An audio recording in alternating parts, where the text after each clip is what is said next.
नमस्कार। सासाराम के कोल बस्ती में रहने वाली एक महिला किस तरह से अपने आप को मुख्य धारा में लाने की कोशिश कर रही है और उस कोशिश के तहत किस तरह से उन्हें परेशान किया जा रहा है, मैं उनसे बात कर जानने की कोशिश करूंगा और यह समझने का प्रयास करूंगा कि आखिर उन्हें क्यों इस तरह से परेशान किया जा रहा है और उनके द्वारा किस तरह से जो शराब का कार्य था या जो भी शराब के कारोबार होते थे उस कारोबार से अपने आप को अलग किया गया और किस तरह से कुछ लोगों के द्वारा इन्हें निशाना बनाने की कोशिश की जा रही है। लगातार जिस तरह से इनके द्वारा बताया जा रहा है उसके अनुसार ये एक तरह से धमकी दिया जा रहा है कि अगर हमसे कोई किसी प्रकार की अगर कोई बातचीत हुई या कोई किसी प्रकार की कोई झगड़ा हुआ तो आपके दरवाजे पर शराब फेंक कर आपको बकायदा गिरफ्तार करा दिया जाएगा। हमारे साथ एक महिला है, नाम बता दीजिए। रीना कुंवर नाम है, रीना कुंवर। अच्छा, एक चीज बताइए, अभी जो बता रही थी कि हमको इस तरह से धमकी मिल रही है, क्या धमकी मिल रही है? हमको धमकी यही मिल रहा है सरना कि हमारे पति डेथ हो गए, लड़की डेथ हो गई, हम अपने भाई लोग के पास रहते हैं ना। हमारा पति बीमार थे, हम 2 साल पहले शराब बेचते थे, पति डेथ हो गए, लड़की डेथ हो गए, हम शराब बंद कर दिए। अब थोड़ी थोड़ी बात के लिए सर प्रशासन हमारे द्वार पर उसा भेज दे रही है, आंगनबाड़ी बोलती है थाना पर हम 20,000 रुपया दे के तुमको धरवा देंगे।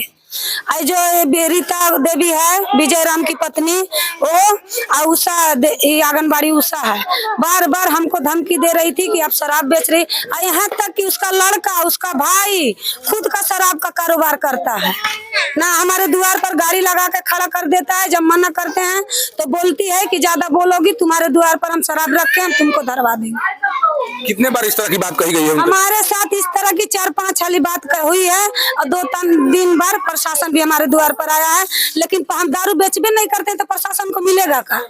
अच्छा, पति की मौत कैसे हुई थी? हमारे पति का मौत हुआ था कि पत्थर में काम भी कर रहे थे, थोड़ा बहुत दारू भी पी रहे थे। आप जब इस तरह के कारोबार कर रही थी, इसके बाद आपके द्वारा ये निर्णय कैसे लिया है कि अब हम शराब कारोबार नहीं करेंगे, हम शराब कारोबार से अपने आप को अलग कर लेंगे? कैसे निर्णय लिया गया आपके द्वारा? निर्णय हम नहीं लिए, पति थे बीमार थे तो अपने दवा दारू के लिए बेच रहे थे, हम ये सब धंधा नहीं किए, दारू पानी नहीं। पति अपने दवा दारू के लिए थोड़ा बहुत घर बैठे थे, हम लोग तो काम करने चले जाते थे, वो अपने दवा के लिए घर बैठे 2 पैसा बेच रहे थे। जब से वो डेट हुए हम लोग ये सब धंधा बंद कर दिए। तो क्या लगता है अब आपको परेशान करने की कोशिश की जा रही है? हमको परेशान करने की कोशिश उषा आंगनबाड़ी कर रही है, विजय राम की पत्नी रीता देवी कर रही है। डर बना रहता है कि कार्रवाई पुलिस के द्वारा हो जाए, अगर हो जाएगी ऐसा बोलती है उषा आंगनबाड़ी ना कि हम थाना में 20,000 रुपया दे के तुमको फंसा देंगे।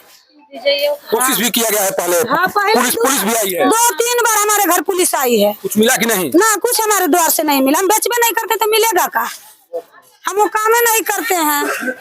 अभी तक कोई कार्रवाई आप पर नहीं हुई है, केवल आप पुलिस आई देखकर चली गई, कुछ मिला नहीं? यहाँ तक कि हमारा नाम भी थाना पर बताया गया है कि वो दारू शराब बेचती है, था नाम पूछ कर आता है प्रशासन, लेकिन हमारे घर से कुछ नहीं मिलता, चला जाता है। देखिए, एक महिला है जो अपने आप को पूरी तरह से मुख्य धारा में लाने की कोशिश कर रही है, लेकिन जिस तरह से इन्हें परेशान करने की कोशिश की जा रही है, जो इनके द्वारा बताया जा रहा है उसके अनुसार इनके द्वारा पहले इस तरह का कार्य किया गया होगा या पहले इस तरह का कार्य किया गया था, लेकिन जब से इनकी पति का निधन हुआ उसके बाद से ये उस काम से अपने आप को अलग कर ली है। इनका कोशिश है कि किसी तरह से मजदूरी करके अपने परिवार को दिलाया जा सके, लेकिन अभी भी कुछ लोग ऐसे हैं जो लगातार इन्हें परेशान कर रहे हैं।